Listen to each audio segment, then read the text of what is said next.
All right, it's just about Christmas, so I figured it's a good time to talk about this project, especially since I just finished this not too long ago. But this is kind of an updated version of a project that I did a couple of years ago. Now, this is one of the first things that I actually had a video about on this channel, at least when I started getting serious about it.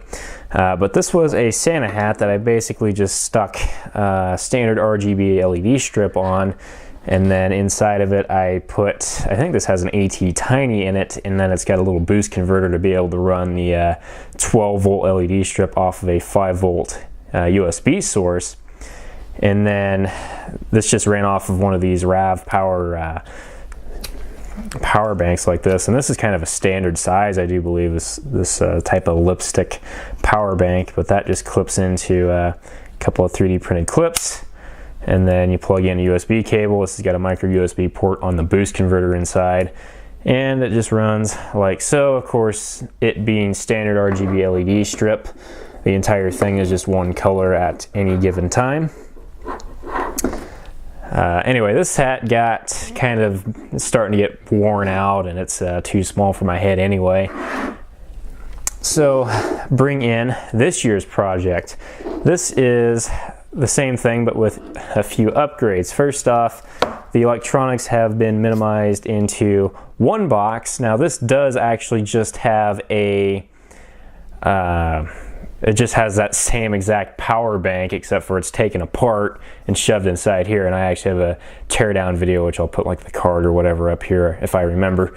But I took that power bank apart because the USB port was broken on it anyway, so figured it would be good for powering this project. And then we've got 3 wires coming out of here, and we are running Neopixel LEDs on this. So these are WS2812B or 2811B, something like that. I believe they're 2812B.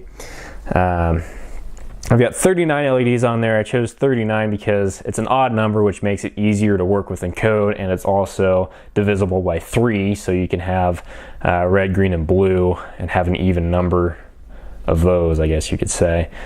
Or so it ends up with a pattern not like missing at the end. So anyway, those are just kind of glued, or they've got the adhesive, plus you have to use a little bit of hot glue to hold them in completely, because the adhesive doesn't really stick that well to the sort of fleece material here.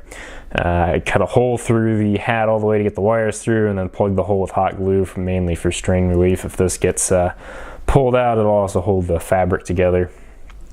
So there's 2 switches on this. One is a power switch, the other one is a brightness switch.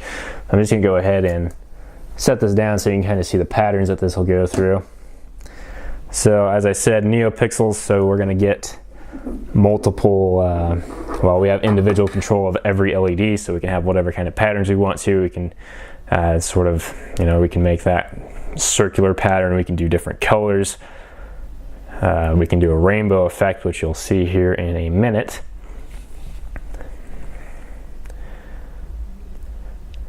And we can actually update this fairly fast as well, as you can see. And we can do different fading effects. Now this one's actually controlled off of an Arduino Nano instead of an Arduino, well, just an AT Tiny chip. And then there's the rainbow effect, which is basically all the effects that this thing has, and then it'll go back to the start. But I do want to demonstrate the bright and dim switch. It might not show up that well on camera, but if I flip this to the dim mode, you can see there, which is much more reasonable if you actually want to wear this thing somewhere. The bright mode is actually pretty blinding. Keep in mind that we are in a very well lit room right now where I'm filming, so it is a lot more impressive in real life if you're not in sort of a film studio, if you will. This isn't a proper studio, but yeah, it works for me anyway. So I'll show you the schematic, and then the most important thing really for this is the code. So schematic is pretty simple. I'll lower the camera down real quick. Alright, so we're going to take a look at the schematic, which is more like a block diagram than it is a schematic. But anyhow, we start with power bank guts. This has got an 18650 and just a circuit that charges the 18650 as well as boosting the voltage up.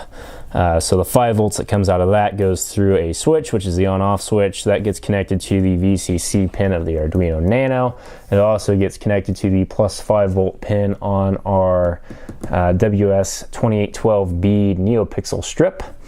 As I said, I've got 39 of them on this, but it should be an odd number, and if it's not an odd number, you might have to change some things in the code to get some of the patterns to work correctly. Anyhow, the other side of the power bank guts, we've got ground, which of course goes into the ground of the Arduino Nano. It goes into the ground of switch number 2 here, which is the brightness control switch, and the other side of that switch just goes back to pin 9. And then we got ground onto the Neopixels. And then pin 5 goes through a 470 ohm resistor, which I believe is the recommended one for the Neopixel data in pin, which is what that's going through. Now I believe that I actually use like a 240 ohm resistor on this, so it doesn't really matter, but it should have a resistor of some kind just to limit the amount of current that can flow between the Neopixels and the Arduino. And that's about all there is to the actual schematic, so the rest of this is just programming. Also, I'll show this here. This is the charging port, which is off of the power bank, and then this is the programming port, which is for the Arduino. I didn't really make these holes big enough in the 3D printed model, and the inside of this is kind of a mess, so I'm not going to take it apart. And then this is just Velcroed in, so it's easy enough to change the programs, add more to it, whatever you want to do. So we'll go ahead and take a look at the code now. Alright, so take a look at the code here. First off, we're including 2 libraries. We have fast LED and pin change interrupt. This defines the number of LEDs in the string, which I have 39 as I said.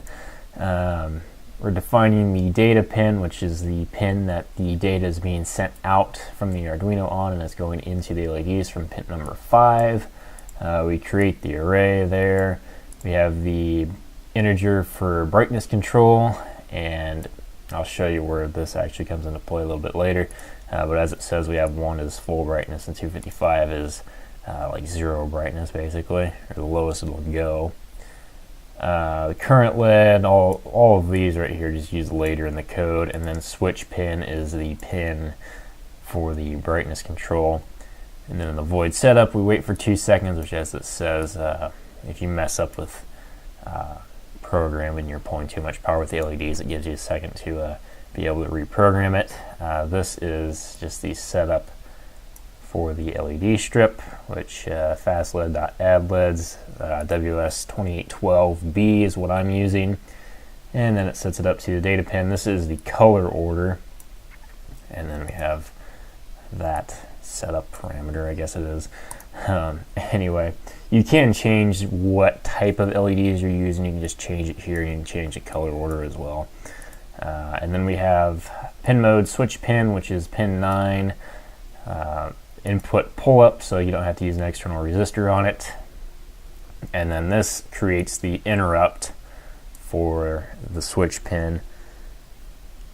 And we also read the switch pin in the void setup to see what its state is. And if it's equal to 1, brightness is set to 10, which divides the brightness by 10, and else brightness is equal to 1, and 1 is actually full brightness. Now, as with most things that I program, there's probably many better ways to do all of this stuff, but this is just how I did it, and it works well enough. So first off, we got a for loop. This does the initial, it just kind of turns on all the red LEDs, then it turns them off, then it turns on the green LEDs all one by one, then it turns them off. And then this part turns on the pattern of green and red LEDs. And then this part in here makes the little pattern where the red and green kind of go in a circle, and they invert as it goes in a circle. So it does that, what, 5 times? Yeah.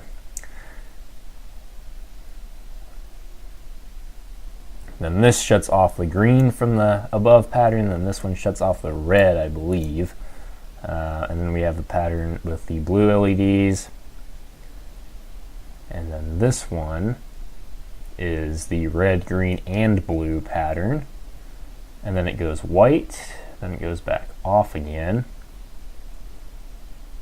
And then we start doing the pattern where we have two different colors that are just every other. So I believe like red and, well, no, this is green and white, and it should have been red and white. I believe this one is, that should be pink and purple.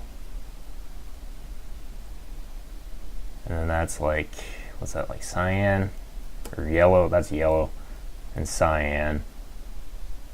Then that's off again. Alright, so this part is what does the slowly spooling up in brightness effect. So it does that on red, then it turns it off, and it goes to green, then it does it on blue. And I use red brightness on the variables a lot. I probably shouldn't have done that, but this is a pretty big copy-paste job. Anyhow, next up we just shut everything off.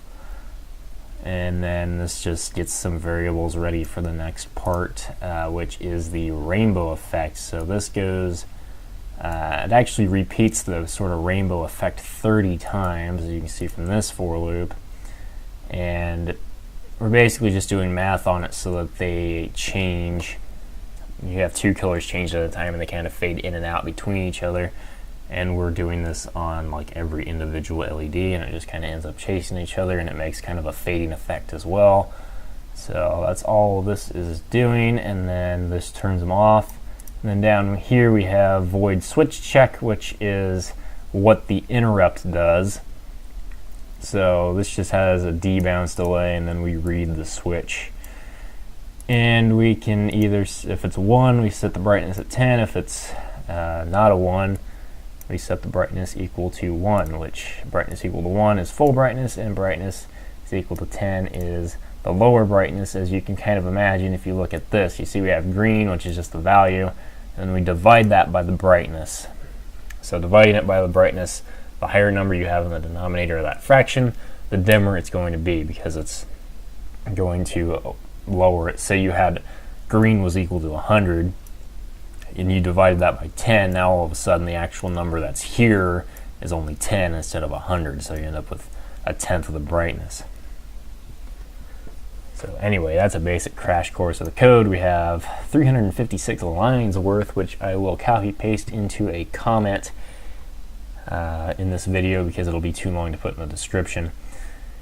Hopefully it's not too long to put in a comment. Usually that tends to work, so you can copy paste that out and use this if you like. So anyhow, if you have the parts laying around, it might be a fun little project to throw together for a Christmas party or something. Hopefully you guys enjoyed that, and well, Merry Christmas guys.